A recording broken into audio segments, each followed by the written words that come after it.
On Saturday, May 16th, Ontario's Premier Doug Ford followed suit with provinces like Saskatchewan by adding an amendment to the Emergency Management and Civil Protection Act by allowing drive-in style church meetings, a decision that came almost 24 hours after having a virtual roundtable conversation with denominational heads and pastors. We're joined by pastors Aaron Rock and Joe Boot, who wrote an open letter to the Premier asking him to allow churches to reopen by June. Thank you both for joining us today. Thank you, Maggie, for having us. Pleasure to be here. What is your response maybe to that statement, and now in light of the permission now to have drive-in type services? When we received this email from the Premier offering us, I would say, a concession of sorts to hold parking lot services, I think a lot of people were offended by that. We don't see the advantage to it. We have to park farther apart in our church parking lots than I do if I go to Home Depot to buy some lumber. You know, we essentially have to stagger the cars every other parking space or so.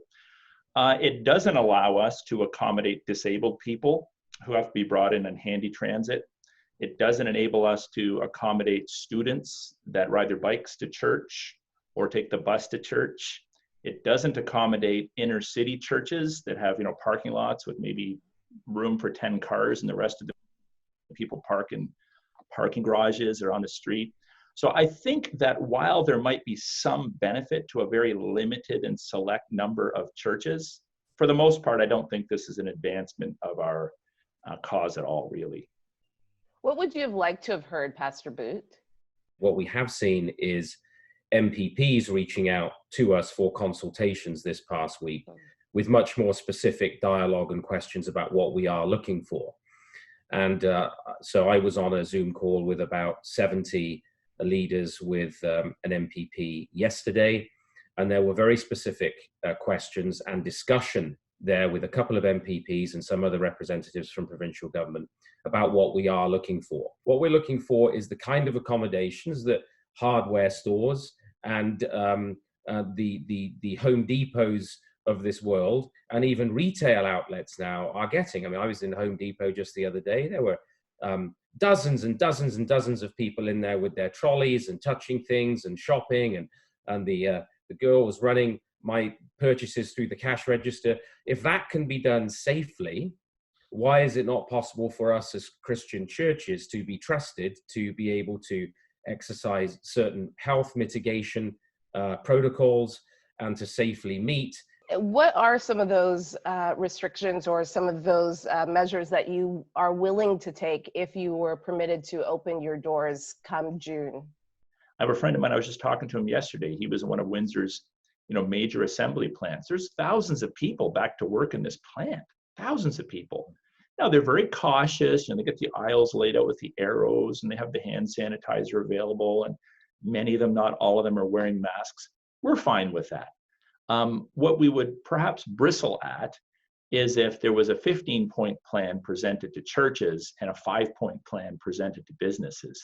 So again, we don't want to wear the hat of the local health official, but we would like for the Premier to say, look, we trust you, you're reasonable people.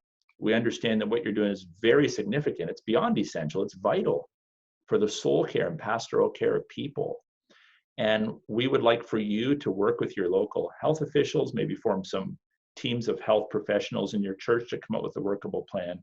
So I think there needs to be some thoughtful reflection, not sort of a one-size-fits-all plan.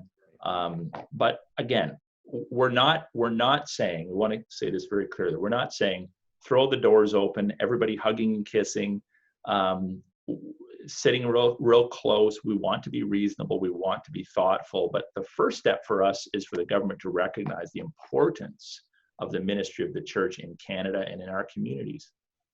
So do you feel that because churches haven't been permitted to open in stage one, that for you is a clear sign that you're not considered an essential service, that you're not considered important in society? Oh, I think that's very evident. When the beer stores we know have been open the whole time, many retail stores are now open, construction sites are back open. You can go into Walmart. People aren't going into Walmart for essential items necessarily. They're buying extra things. But the allowable number right now for churches is zero. And I think that's atrocious. The fact that it's taken this kind of pressure from considerable groups of churches to even bring this to the table. Churches haven't even been mentioned in the weekly, even more frequent statements of the Premier and the health officials. They haven't even come up.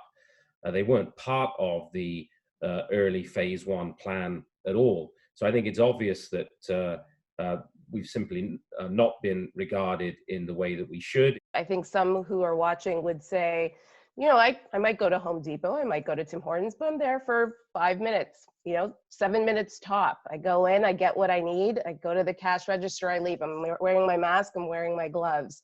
I'm going to a church service, I'm expected to maybe sit in a pew for an hour, maybe 2, dependent on your denomination, but dependent on your faith.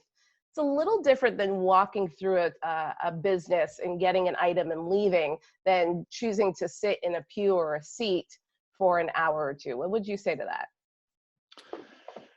Yeah, I mean, my response to that is we have a 40,000 square foot building. We can seat 812 people by law just in our auditorium alone.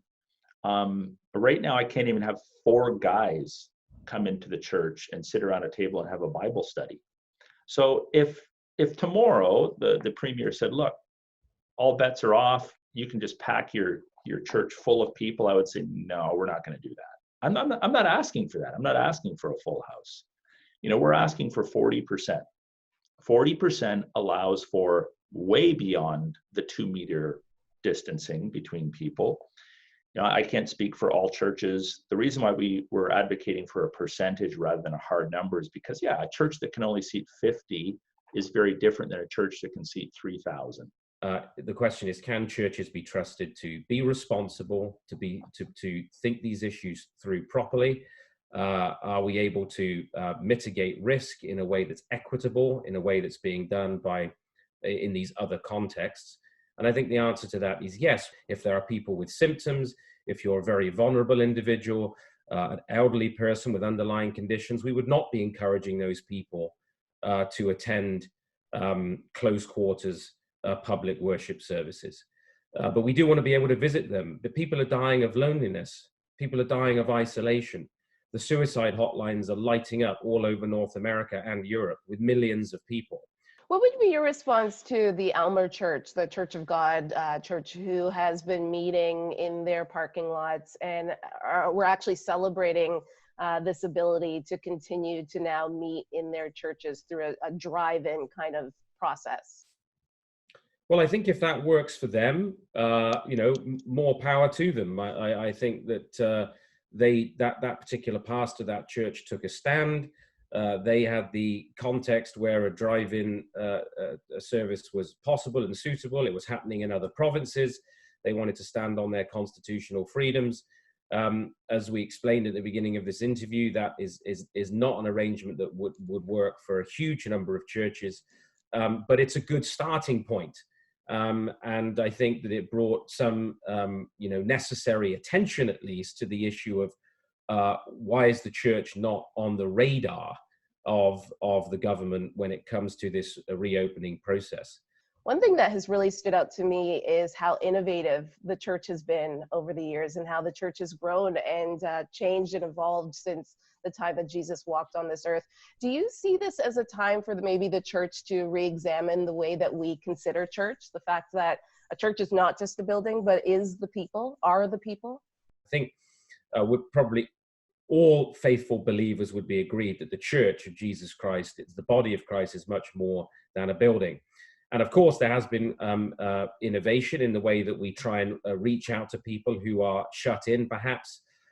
That's been going on for many, many years. But I think in terms of the core aspect of what it means to be the Church of Jesus Christ, certainly there's no innovation in the heart of our message. I don't think we can innovate beyond the essence of what the Church of Jesus Christ is, the gathering together of his people, the administration of the sacraments, and church discipline. That's the right and privilege of every member. And I don't think that that can be done in a digital, virtual way. What if you opened your doors and let's say you only allowed 40% in, and unfortunately someone did contract the virus while sitting in one of your pews or in one of your seats? How would you feel about that? I think I'd feel the same way that if one of my kids went to visit a friend when these things are permitted, or went to the grocery store, came in contact with somebody and became ill. Thank you again, both of you, for your time today. I really appreciate it. Thank you. Thanks for having us. Thank you. Hey, YouTube family. Thanks for liking, commenting, and subscribing. Remember to hit the bell right there so that you can know when we post next. And let us know what you think about today's topic right there in the comments.